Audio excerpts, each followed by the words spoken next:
I'm Molly Kimball. Welcome to Fueled, a wellness and nutrition podcast. I'm a registered dietitian and nutrition journalist with a passion to help people live their strongest, healthiest life possible. In my weekly TV segments and columns, there's a limited amount of time and space to cover everything, but there's so much more to share. This podcast is my opportunity to dive deeper into the topics you want to know about. Today's episode is on becoming fearless, and I think that's something that we can all learn a little bit from and have some reminders about. And I am joined today by Warren Fitzmorris. He is a mental performance coach with Ochsner Health System. So welcome, Warren. I know you and I had planned to do this weeks ago, and we had today scheduled. You were supposed to be here in person, but you're joining me by the phone now because of coronavirus. And I think it's more timely now than ever.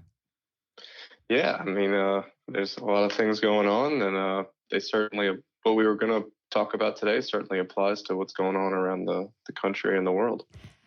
So when you and I first talked, we kind of hashed out, okay, what's going to be our different, what are we going to go through, and what's going to be our flow. And I think that a lot of that still applies, but gosh, does it apply now? Really, I think it can just hit home with us all a lot more. So before we get into it, tell us, kind of your background. And, as we talk about becoming fearless, a lot of what we'll be talking about is fear of failure and things that, paralysis of perfection and kind of these overarching themes. But before we do, tell us about you, your official title, your background, your experience, everything. Sure. So I was born and raised in New Orleans, so I'm happy to be home. But to get my background and my expertise, I went to the University of Tennessee in Knoxville, where I got a master's in sports psychology and motor behavior. And I was fortunate enough to come home, find a role at Ochsner that they were excited to expand in this performance world to train athletes both physically and mentally. So it was kind of perfect timing for me to land here. And so my background has helped me work with a lot of athletes and performers on the mental part of their performance and their games. I've also been fortunate enough to work with injured athletes on handling the hardships of therapy and focusing on that. And also people that aren't maybe formal athletes, but still stay active. Everything that they do in their lives, we can find a performance in that as well. So I'm very fortunate to have that background and this avenue to express that background with the people that I work with, the athletes and performers. And your title is mental performance coach. Your degree is in sports psychology and motor behavior. Mm-hmm. And like you said, a lot of your work is with athletes. It's with weekend warriors. But the strategies that you're using for athletic performance and movement performance are really strategies that we can all incorporate into our daily lives. Mm-hmm. Yeah, I think sport and performance is such a big business. It's such a big participation thing that we do now. So it's really easy to just look at sport and performance and say, okay, we can put this in its own category and we can spend all the time in the world on it. But the things that we teach to our athletes and our performers are grabbed from other avenues of life. And so they certainly apply to everything else that we do. It's just that sport and performance lend themselves so easily to performance psychology and sports psychology. So it can go in a circle. We just typically focus on the sport and performance because it gets a lot of attention.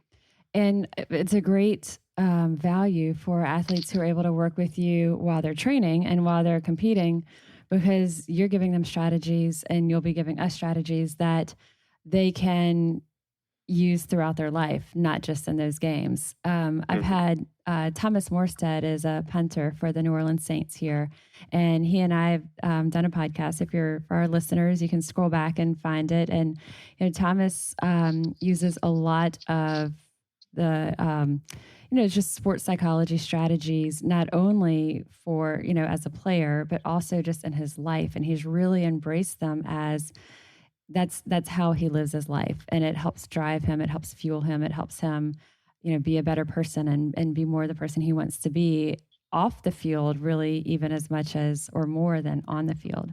So when we're talking about the different kind of areas that we'll be looking at, talk to us about when it comes to athletes, the first thing that you say. Well, I guess before we get into it, is there any kind of overarching thing for our listeners right now who are like right in the heart of, just the beginning stages probably of what this quarantine time is and this, the social distancing? Is there anything, if someone's listening and being like, just, something for us to marinate on while we start going into the other topics? Yeah, I mean, people are going to have a lot of time to think, almost too much time. And that can be a bad thing if we think about the wrong things. So I would encourage people to stay positive, expect good things to happen. We've really got to increase our optimism muscle, because we could get into a dark pattern with our thoughts and thinking things are going to end up poorly. So for all those listening, stay positive, trust our leaders, and find good things to hang on to. And they're there. Those positives are there. We just have to really look for them sometimes, Yeah. And I think that we all have it. And we're going to be talking, over the next, hour-ish about things to help separate from coronavirus, and the fears that we have now, but also we'll be including that.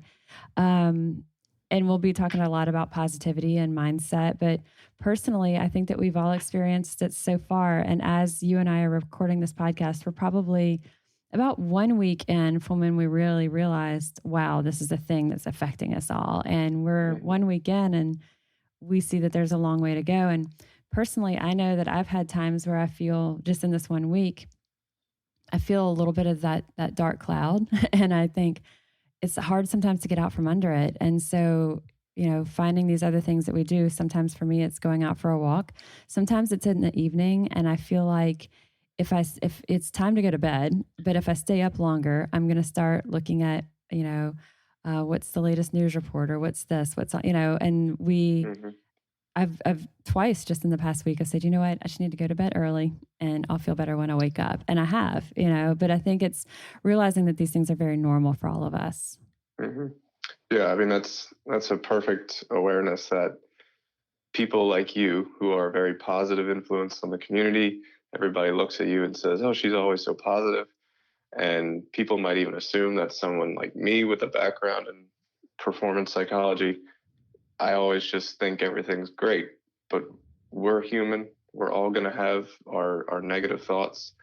It's the people that are able to respond to it, like you just outlined, that are going to handle it better. Mm-hmm. So it's okay to have these negative thoughts, dark thoughts, like the sky is falling. But the people that can get out of it by little quick fixes, going to bed early, reading a book, turning off the TV, we're going to handle it better if we can develop those habits. So when we're kind of shifting into, okay, because this is one of those, as my dad says, this too shall pass. So, and this podcast that you and I are recording will stay in our podcast library for, months and years to come, when hopefully this is beyond us. So when we are talking about mental performance and we're talking about overcoming fears and overcoming that fear of failure, what are some of the things, one of the things that you and I had talked about was, as you referred to it with athletes, performance anxiety, but that it's not just about athletes and sports. It can be anything that we're doing where we're putting ourselves out there, public speaking or a test or a first date, things where we get nervous. So tell us about that and also what's behind that and then strategies to prepare for it. Yeah, performance anxiety is a huge topic. Athletes feel it for sure. But I think, there's more non-athletes in the world than there are athletes. And they're certainly going to feel some form of anxiety at some point in their life. And the examples you pointed out are great, because everybody's going to go through some form of public speaking. Everybody's going to take a test that they're nervous about, and everyone's going to go on a first date and you're nervous. And those things are okay.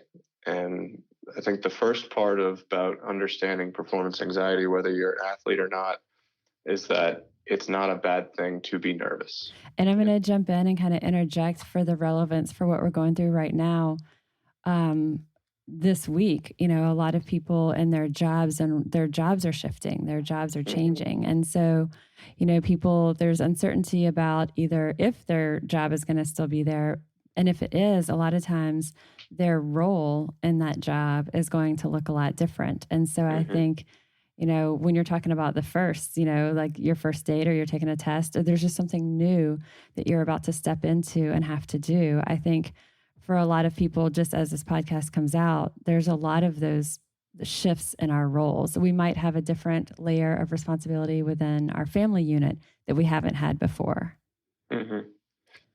Yeah, there's definitely a lot of new stuff going on right now, and that's not going to change. We're going to have this new way of life because of this virus going around. But as soon as we figure it out and get back to normalcy, we're still going to have new things in life that are going to make us nervous, and it's okay.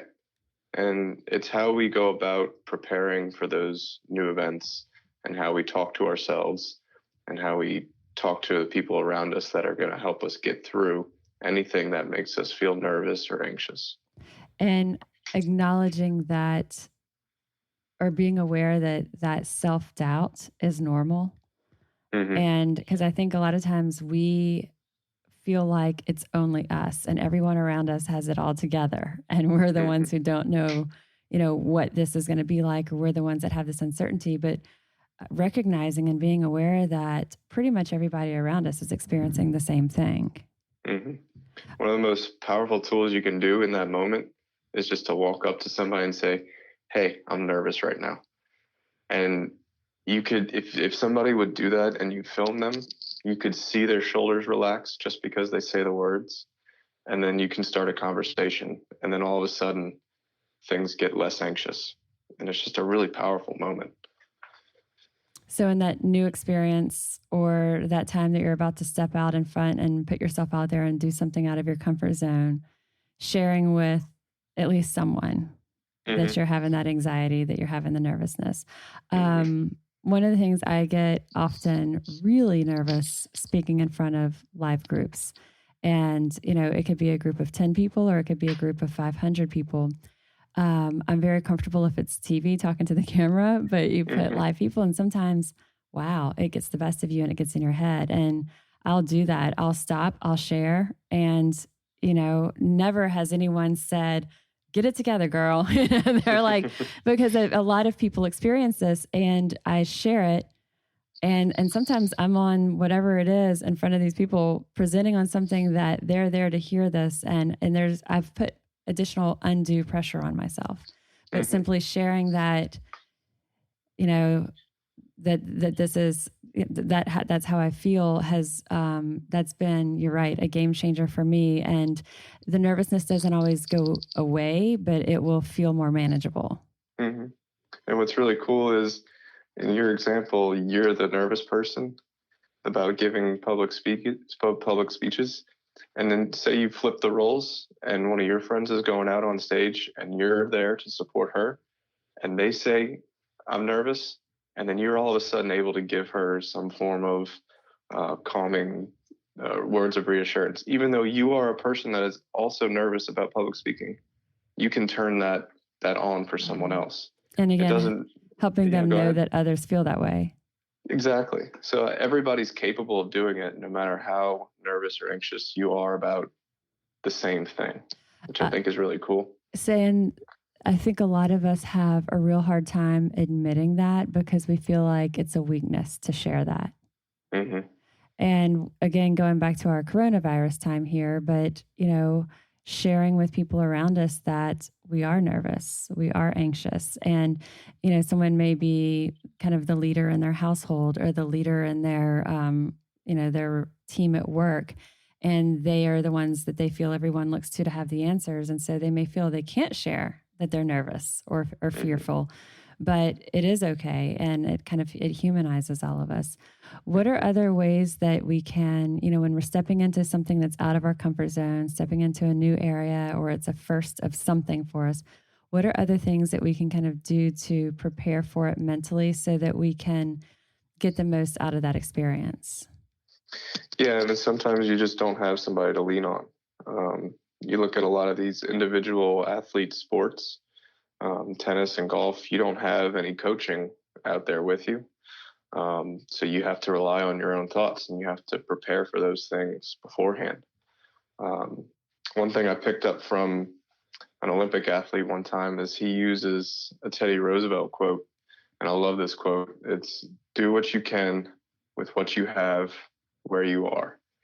And he would say that to himself over and over, and it was his calming mechanism to just look at the situation for what it is, to realize what talent he has, and then to just go about doing it in whatever environment he's in.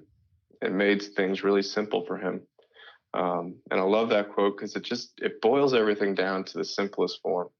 And when you do that, you start to realize, I've practiced this. I've done this. I know how to do whatever it is I'm about to do. I have the talent to do so. And so by putting all my focus on those things, it doesn't allow the negative stuff to get in.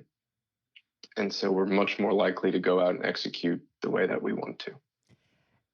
Would it be the case that if someone has something that, like that quote, that's something that it's also a familiarity? So if that's something, certain words that we say to ourselves to either calm ourselves down or encourage ourselves, if there's certain key things that we say or use often throughout our normal days or different situations,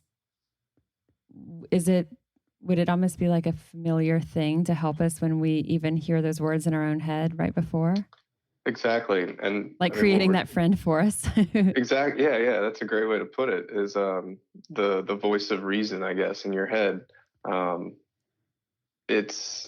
And that's one thing that I try to do with a lot of my athletes in one-on-one sessions is I want to point out when they're at their best, because I want to find out, when have you been confident? When have you done well? And what were you thinking? And what words helped you figure out how to do something right? And say it's they wanted to be powerful. So we make that part of our mantra, and we can expand on that and have acronyms that remind them to just be, let's see, I had a golfer that he struggled with focus. He struggled with anger because things weren't going fast enough. And I wanted him to focus on the right things, and he knew the right answers, but he just couldn't do it on the course. So we had to give him a reminder, that positive voice in his head, on how to do it. So we came up with an acronym for him that he could put under his hat, that he could put on his glove or put on his ball marker, somewhere that he's going to look and see, okay, just go back to what we talked about. This is what helps me play well. And that does two things. It helps you execute the actual movement that you're trying to do to be successful. And it also clears your mind and allows your body to just execute and do the things that you've practiced.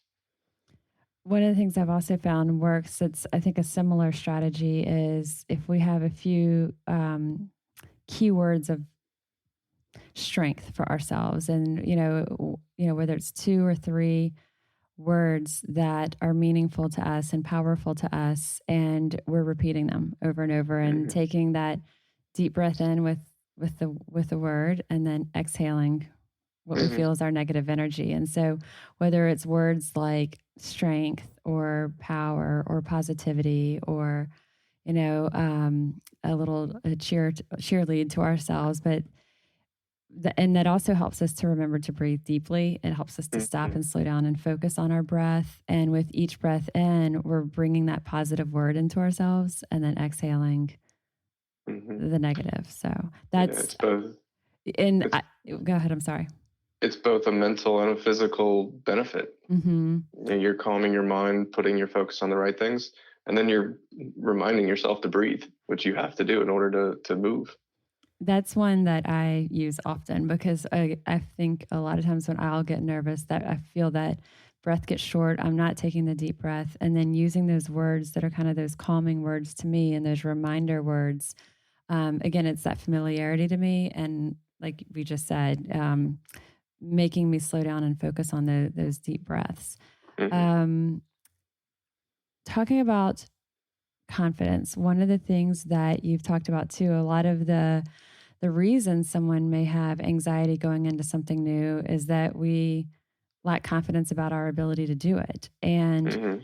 one of the things you say is to, do our best to look at things very objectively and not with emotion when it comes to those. And tell us more about that. And you, I think a lot of us have more confidence than we give ourselves credit for, but we're creating this cycle of self-doubt and the story of self-doubt in our minds.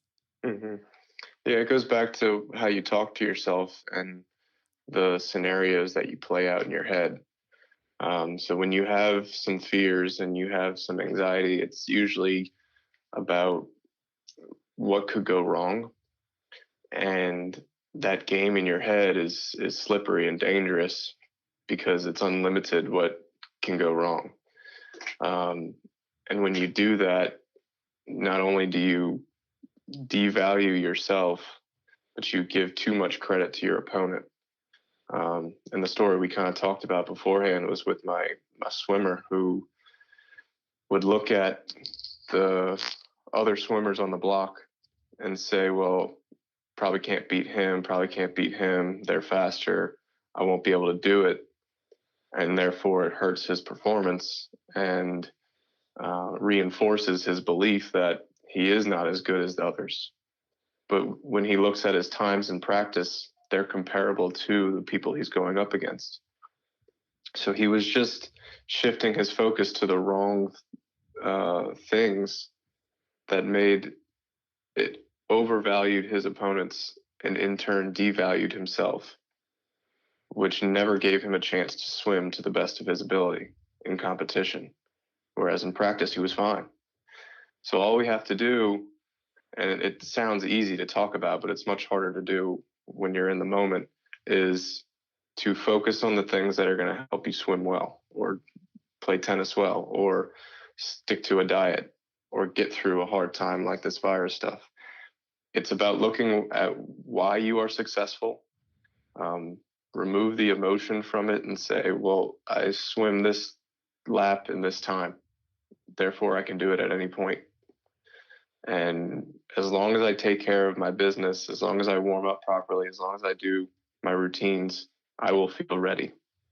And feeling ready is what gives me confidence that I can go out and do things that I've already done.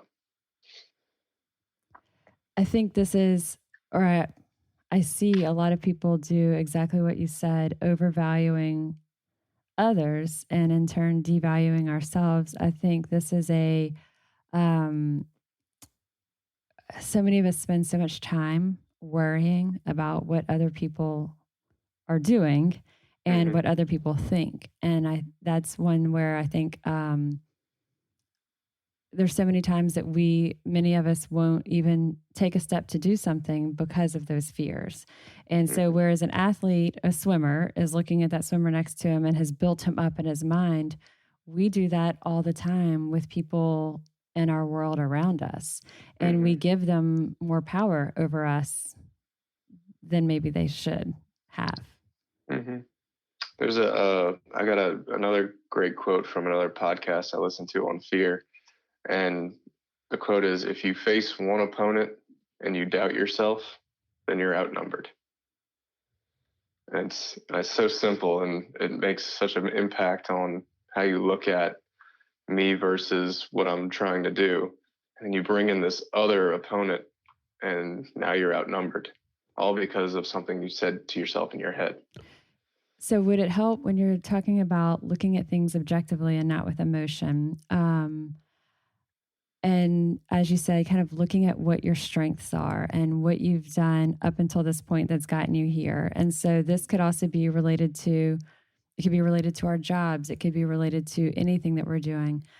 Look at what you've done so far. You haven't gotten here by chance. Mhm. Wherever you are in your life, you've gotten here because, at least some level of ability or knowledge or skill, and giving yourself credit for that. How can someone really tune into that, though, to really think through that? Because I think that's a very hard thing, because that emotion of comparing ourselves to others, building up others so much more, worrying what others are doing, what others are thinking, it's really hard to step back and be objective. So, what are some things like, would someone like physically write it down? Would they talk it through? What are some ways to like Mhm. actually start that process? Yeah, if you're the type of person that likes to journal, I always encourage that. And it doesn't have to be like this notebook that you buy and a special pen. Like, you can journal on your iPhone. You can type your notes to yourself, um, and nobody has to know. And you don't have to tell people. You can.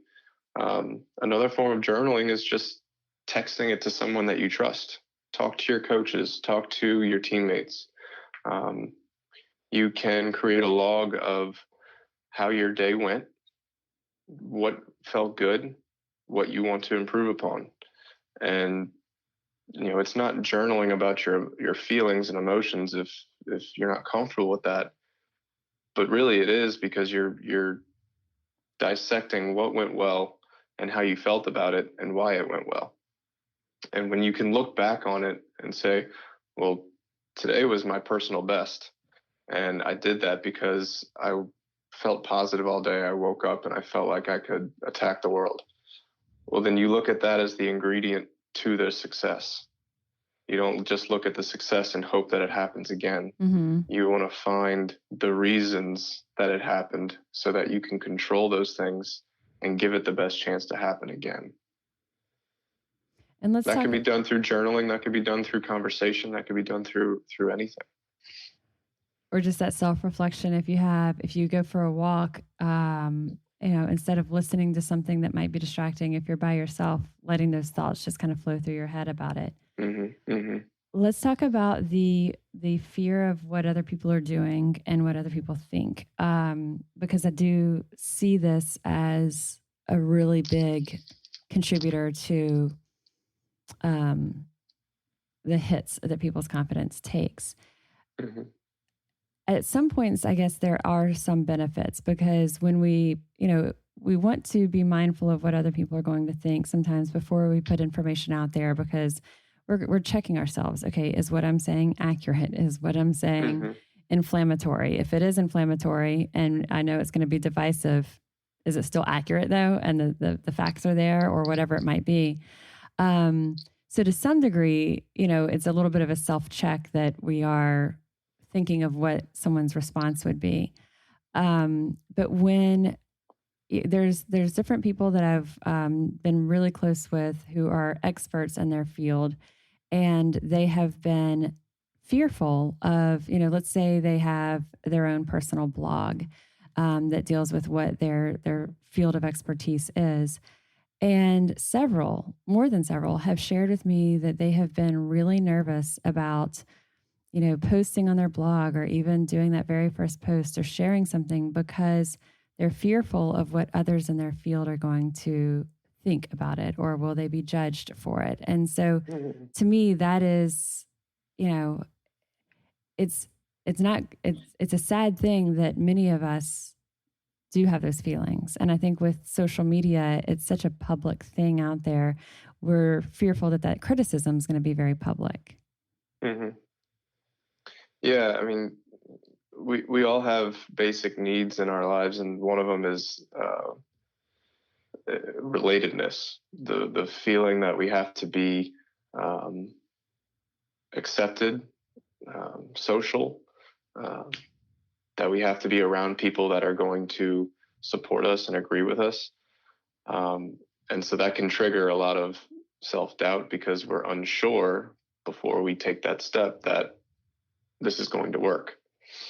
And so, posting your first blog about your area of expertise is just like, it's very similar to public speaking. You're worried about what other people are going to think about your own thoughts. But in reality, nobody can ever judge what your own thoughts are because they're your own. And as long as we present ourselves with, yes, we have to be competent in what we're doing. But as long as we approach all that stuff with confidence and that we believe in it, then nobody's going to tell us that we're wrong. They're just going to question it. And questioning things is good because it stimulates conversation. And so for anyone that's going out there and putting themselves on the line and putting their information out there,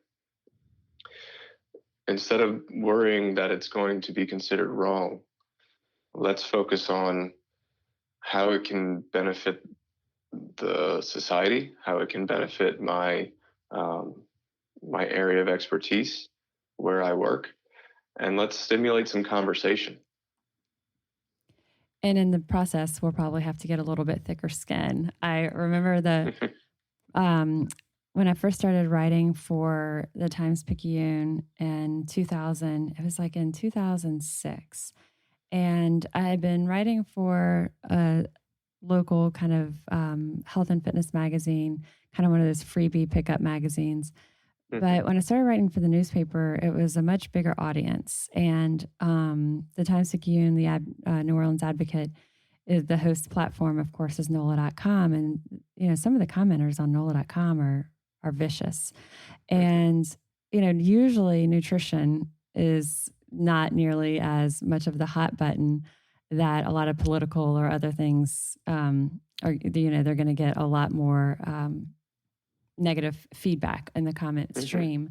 But it took years. I would go jogging in the mornings, and the day that I knew that, the weekly column, and the day that I knew it was going to be arriving, and I would see newspapers in people's driveway as I was passing their homes, and I'm like, oh my gosh, these people are going to be walking out in a little bit. They're going to be getting their newspaper. They're going to open it up, and oh my gosh, they're going to be reading what I wrote. It took me a while to get past even, like, I would divert my eyes from their driveway. Like I would see it and look away. I was like, okay, there's a newspaper there. It's okay. It was really that. And then, and I remember my then editor, I would get emails sometimes about someone who disagreed, and I would go, into a panic. And he's like, I remember he said, Molly, you got to get some thicker skin. And I was like, I don't even know if this is possible, like this, And so over the years, I have, come to the point where I understand that not everyone agrees with what I may say, whether it's nutritionally or whatever. But as long as I know that my facts are correct, my facts are based in science, and I've done the research, they may choose to disagree, but they're at least not able to say, this is wrong, you made that error, And so on things that I do know are, as I said earlier, going to be maybe divisive or inflammatory, I'll quadruple check my facts. I'll make sure that what I'm saying is 100% right. And I'm more comfortable with that going out now, but I still don't look at the NOLA.com comments. I've been writing for the newspaper now, what is it, like 14 years? I still do not look. I will first, if I see that there's because usually there's a handful of comments, because again, nutrition, people learn a lot of, it's not one of these very volatile forums. But if I see it's starting to fill up, there's comments peppering in here, I'll email my husband or a friend and say, can you take a look at what the comments are? Like, where's this going? And they'll be like, oh no, they're all, and usually it's positive, but I need someone else to take that look before. I still can't do it. Yeah. So, and it's also one of those where I want to be able to focus and keep looking ahead and, okay, what's my next thing that I'm researching, what I'm covering? Where's my next step forward? And I feel like if I start to get buried in, oh, what are people saying about what I wrote, then it prevents that forward movement. I'm still rooted in that, and yes, sometimes you have to address them. And if it's something that's valid, you have to respond to it. But a lot of times if someone's just being, sassy to be sassy, I just let it go and roll off of me a a little bit more, and I would say a lot more than I used to. So I'm proud of myself for that. But I do know it's taken a lot of years to get there. And so, yes, if someone is doing something like this, a podcast or a blog or standing in front of people, all of these are going to be opportunities to feel a little bit shaky in our confidence. But as Warren was saying, instead of worrying what other people are thinking, instead of overvaluing that, which in turn devalues ourselves, get our head in the right place, focus on the things that we can to be as productive as possible. And with that, I think a lot that's behind it for a lot of us is, you and I've talked about this before, but I call it the paralysis of perfection. Mm-hmm. And you've kind of pointed out that even worse than a fear of failure, it's avoidance altogether. Yeah, it's not even trying. Fear of failure has at least you're given the attempt, and during the physical attempt, there's fear that it might not go well. But to avoid a situation altogether because of the consequences that could happen of failing, you're not even giving yourself the physical attempt, which is even worse, because everything that you just said about your writing up for the newspaper and the website, you were still doing the action, and it took years, but you got over it, or still are, but you're still putting yourself out there. So the action is still being done, and it's still helping. There are people out there that benefit greatly from what you write. And the action itself is more important than not even trying. And so the only way you're ever going to get over a fear or a nervousness or an anxiousness is to put yourself out there and try it and find out if it's for me or not. Not even trying, you're not going to find out if you're good at it, love it, hate it. So that paralysis of perfection. So I'm only going to do it if I'm going to be successful. Or perfect at it, or it's perfect, 100% spotless. Yeah. So you don't even try it from the get-go, and you'll never know.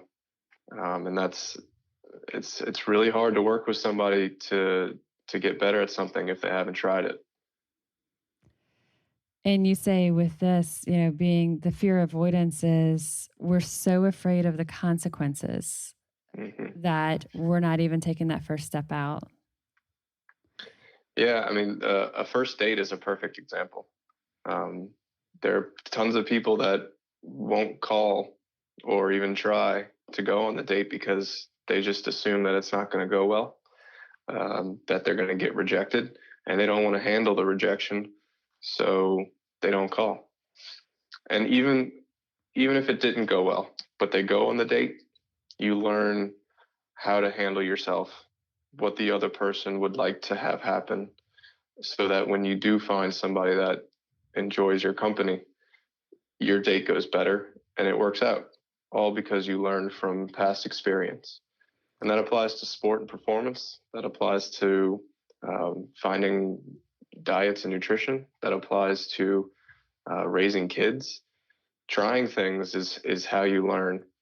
And the thing that you and I kind of talked about last time was viewing the failure, or what you might think is failure, is part of the process.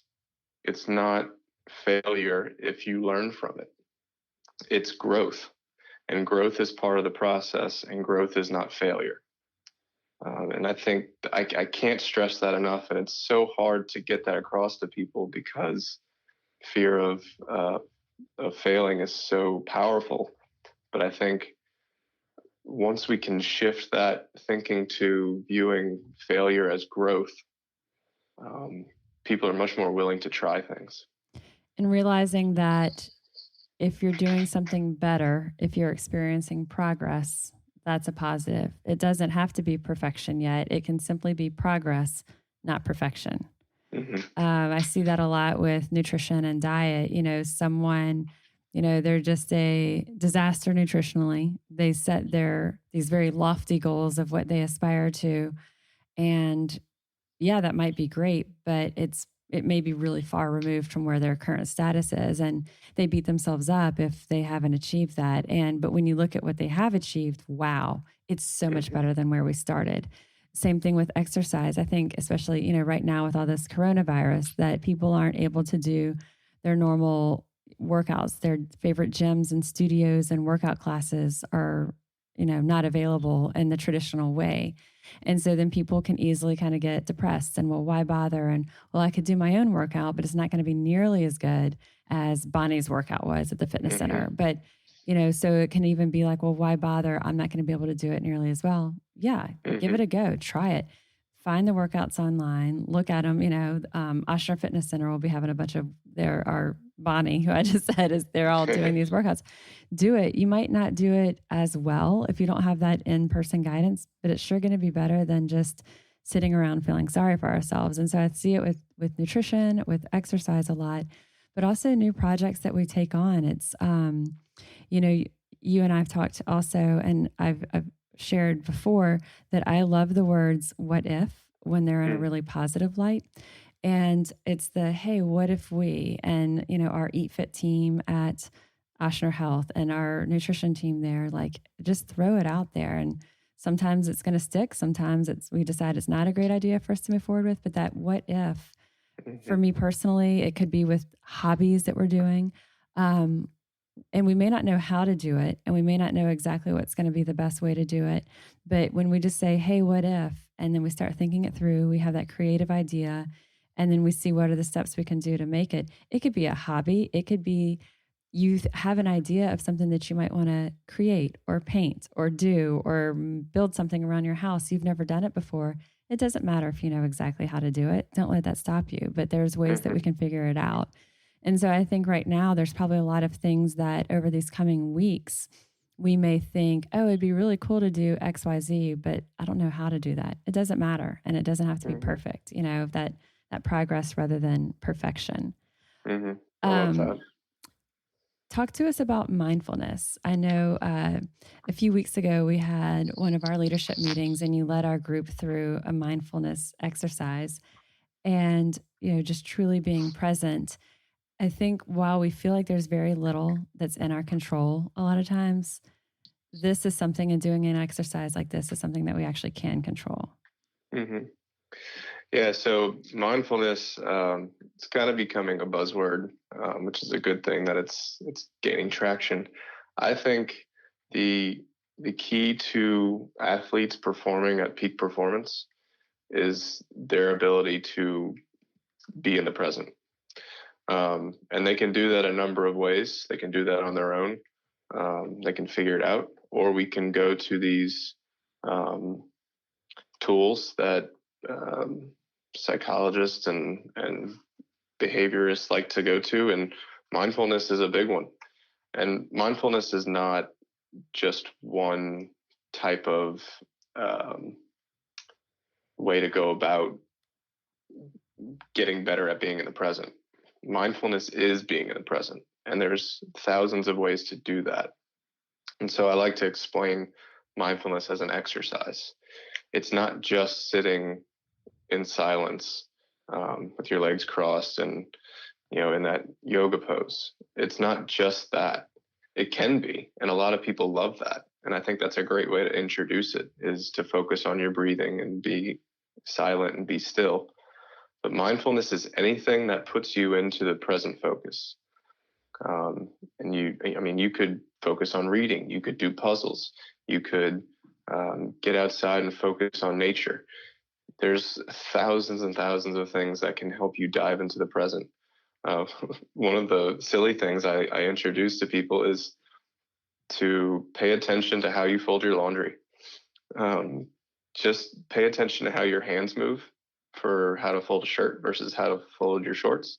And you'll notice that there are differences. You're not going to get better at it. You're still going to get the job done. You might get better at it. You might get better at it. It's a mindless activity. So why not take advantage of an opportunity to practice being in the present? And if mindfulness is an exercise, every time you practice it, you get stronger at it. just like a bicep curl. Every time you do that, your bicep gets stronger. So every time you practice being in the present, you get stronger at being in the present. And that's going to help performance in any area that you operate in. Would it be something to also kind of layer in some of these strategies we were talking about earlier, like, focusing on our breath? I mentioned, kind of having our 3 words that are significant to us and inhaling with each word and then exhaling, doing that while you're doing the laundry, folding the laundry.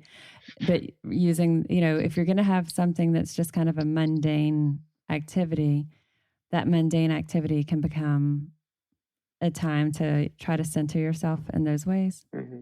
Yeah, it's taking the moments in your life that kind of just pass you by because they're so easy to do, and you're just taking the opportunity to better yourself at being in the present. You can pay attention to how you do your dishes, the sensation of the water, and how you move your hands and how you put things away. There's so much motor patterns in your hands that we don't even pay attention to because it's automatic. I'll share a funny, kind of embarrassing story. Before I was going to have my shoulder surgery on my dominant hand, I realized I wasn't going to have the ability to do things with my right arm anymore for a few months. So I told myself, well, I got to figure this out. So one day before my surgery, I took my toothbrush and did it all with my left arm, and it didn't go very well. And I said, hang on a minute, this is kind of what my line of work is. How do I do this?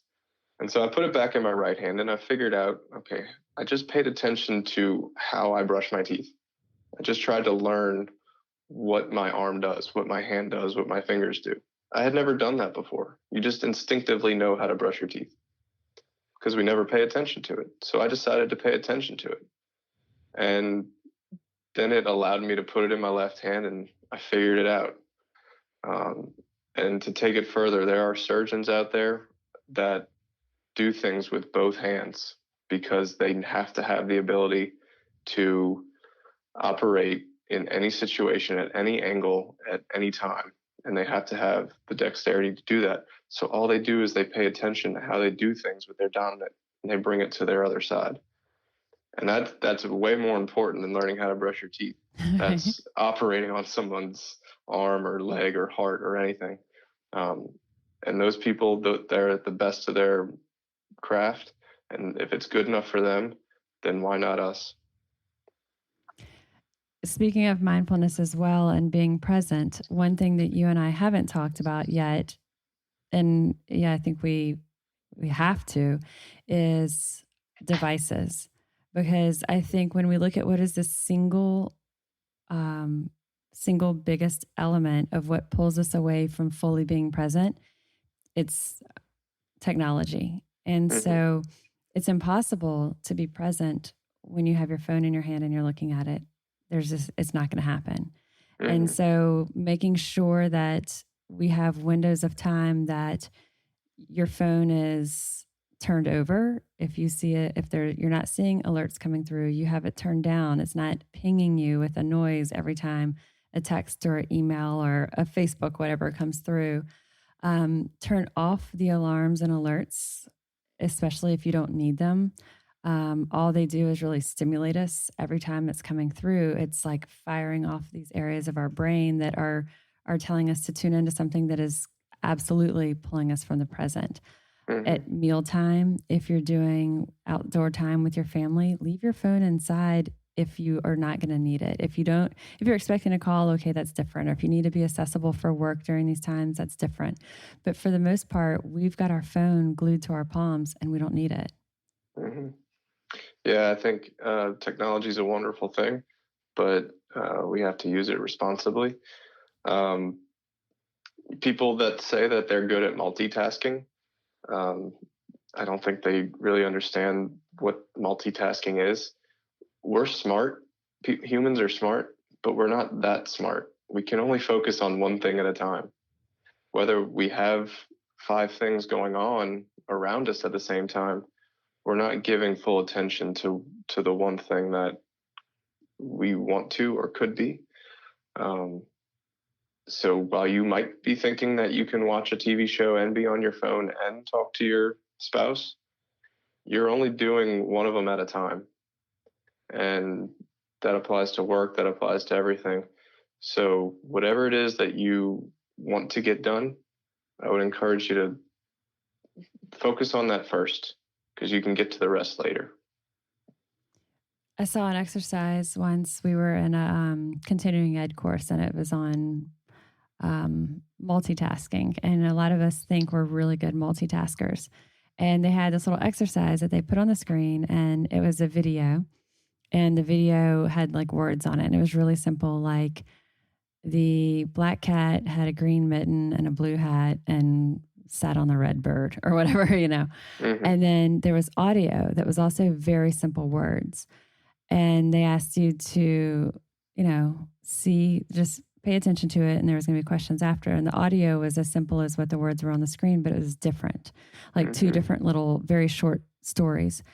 And at the end of it, not a single person and the like 50 people in the room could either people had been listening or they had been watching it, but no one had done both, even though we thought that we were doing both, And so I think, when you are on your phone and you have that your partner, your coworker, whoever is important in our lives, and they're talking to us and we say, oh no, I'm listening. I'm just doing this real quick. We're not fully listening. Our children, whatever it might be. So phones down, y'all. I also think when we're talking about stressors and we're looking at where we are right now, the more that we see these alerts come through, the more that we're connected, the more it continues to keep our anxiety and our fears heightened. And so choosing when we are going to consume that news.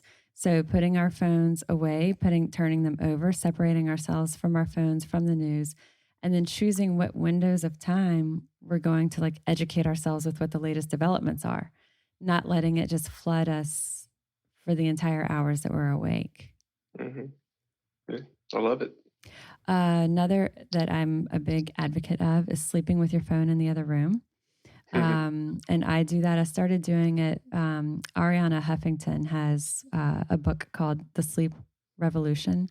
And this was like starting point number one. If we sleep with our phones by our bed, we're basically, our entire lives are in our phones. And so we're sleeping with everything that's in our lives or is right at our nightstand. So if we're using our phone also as our clock in the night, and maybe a message came through, an alert came through, or we simply can't sleep, it's really easy to open up your texts, your emails, social media, and we're triggering our thoughts in the middle of the night when we really need to be resting as much as possible. So I have mine just right in the other room, the bathroom that's like right behind our bedroom.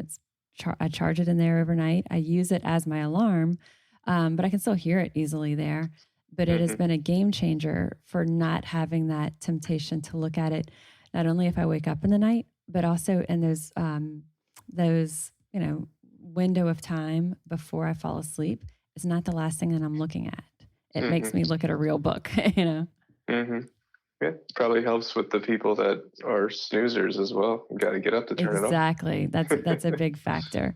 Do you have an exercise that you can kind of guide us through that someone could easily do anywhere, anytime to kind of help with that, the motion of being present?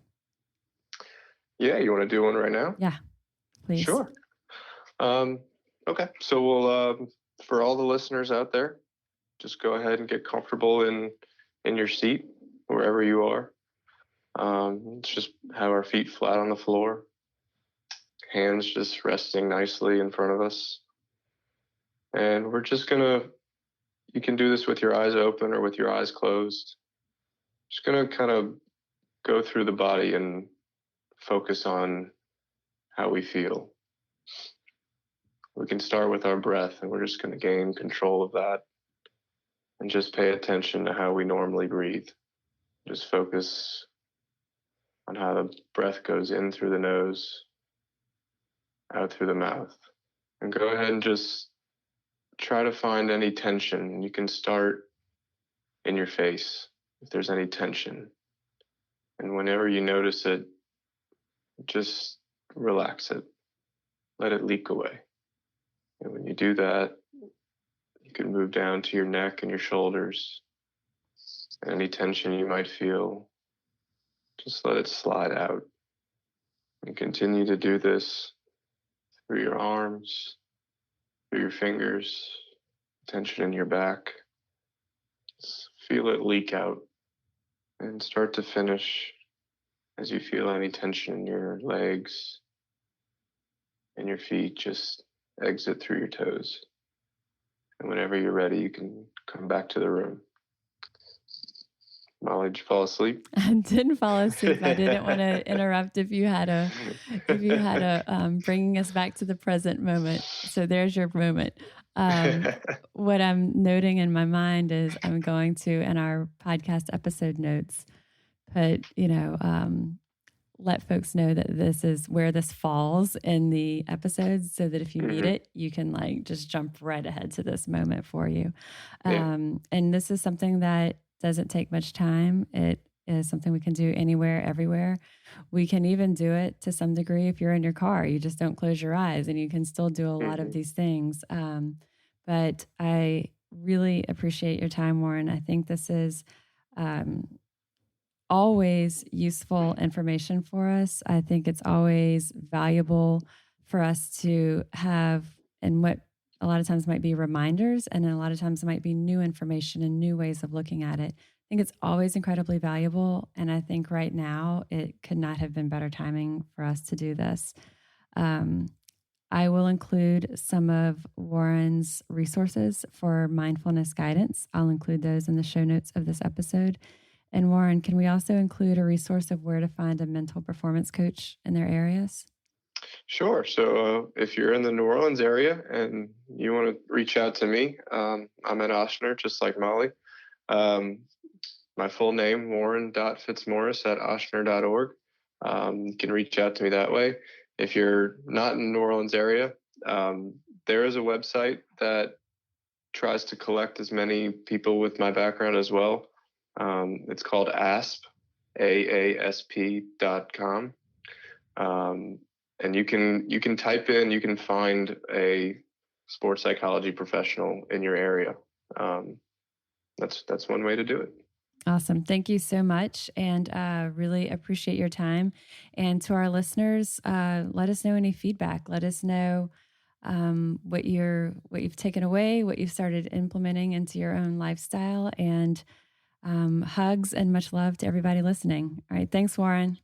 Thank you. A huge thank you to Warren for joining us today. I think the timing of it was fantastic. I'm excited that we already had him lined up for this, and I'm really grateful for him sharing his expertise and inspiration with us. I hope that you enjoyed our conversation as much as I did. As I mentioned, I will have the links that we mentioned in the show notes of this episode. And I am registered dietitian Molly Kimball, and you've been listening to Fueled Wellness and Nutrition, the podcast. If you would like more Fueled Wellness and Nutrition, please head over to mollykimball.com, and you can follow me, Molly Kimball RD, on Instagram, Facebook, and Twitter. And if you haven't yet, please go to Apple Podcasts and subscribe, rate, and review this podcast. Join us next week for another dose of Fueled Wellness and Nutrition. Thanks for listening, and stay focused on living your strongest, healthiest life.